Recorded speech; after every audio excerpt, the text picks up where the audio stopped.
Leverage size of a computer's main memory. Most computers have additional memory devices called mass storage or secondary storage. हमें ये भी मालूम होता है कि mass storage को हम secondary storage भी कहते हैं. सही है. अब हमारे पास जो इसके अंदर आ जाता है, सबसे पहले तो आ जाता है magnetic disk, CDs, DVDs, magnetic tape, flash drives and solid state. मतलब ये सारे हैं. आपको जो ये ग्रीन से हाईलाइटेड है ना, आपको याद रखना है कि आपको मैस स्टोरेज के बारे में पता होना चाहिए कि एक कंप्यूटर की जो लिमिटेड साइज़ होता है ना कंप्यूटर का मेन मेमोरी, तो उसके अंदर एक एडिशनल मेमोरी डिवाइस होती है, हम उसको मास स्टोरेज बोलते हैं. सही है. उसके बाद ये काम कैसे करती है? नॉर्मली ऐसे काम करती है ऐसे जैसे हम फिगर नंबर 20 देख रहे हैं ना आपकी, ये track divided into sectors, read write head, ये बस ऐसे ही काम करती है. इसके बारे में ना आप सिर्फ इसको पढ़ लें कि ये कैसे करती है, लाइक कैसे वर्क करती है. अच्छा, इसके अंदर एक चीज़ आपने याद रखनी है कि ये जो है ना, टिपिकल डिस्क कंटेन 10 जोन्स. कितने जोन्स होते हैं इसमें? 10 जोन्स होते हैं. और ये जो ट्रैक्स होते हैं विद इन अ जोन, वो इक्वल नंबर ऑफ सेक्टर होते हैं. उसके बाद में इसके अंदर आता है सीक टाइम. सीक टाइम में होता है टाइम, जितना टाइम चाहिए होता है कि उसको मूव कर सके, रीड राइट कर सके हेड को एक ट्रैक से दूसरे ट्रैक की तरफ. और रोटेशन डिले में ये होता है कि टाइम जो हो वो रिक्वायर हो कि जो रिजाइड जो डेटा है ना वो रोटेट हो सकता है, रीड राइट के दरमियान में डेटा ना रोटेट हो सके. एक्सेस टाइम इंपॉर्टेंट है, ये आपने रट्टा लगा लेना है, याद कर लेना है, समझ लेना है कि the sum of seek time and rotation delay, इसको एक्सेस टाइम बोलते हैं. ट्रांसफर रेट वो होता है rate at which data can be transferred and thrown away. अब उसके बाद हमारा मॉड्यूल नंबर 16 है ऑप्टिकल सिस्टम. ऑप्टिकल सिस्टम क्या है? Another class of mass storage system applies optical technology, and an example is the compact disc.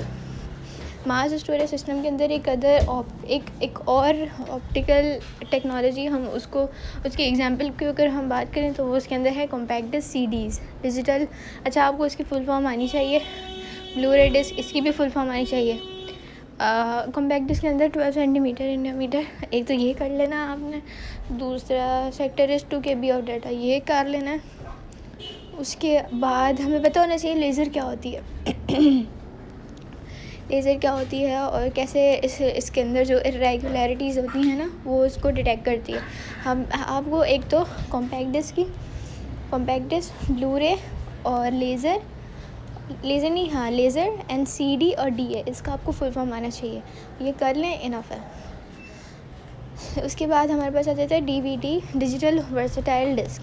इसके अंदर हमारे पास अगर हम बात करें 600 से लेकर 700 MB तक होती हैं. सही है.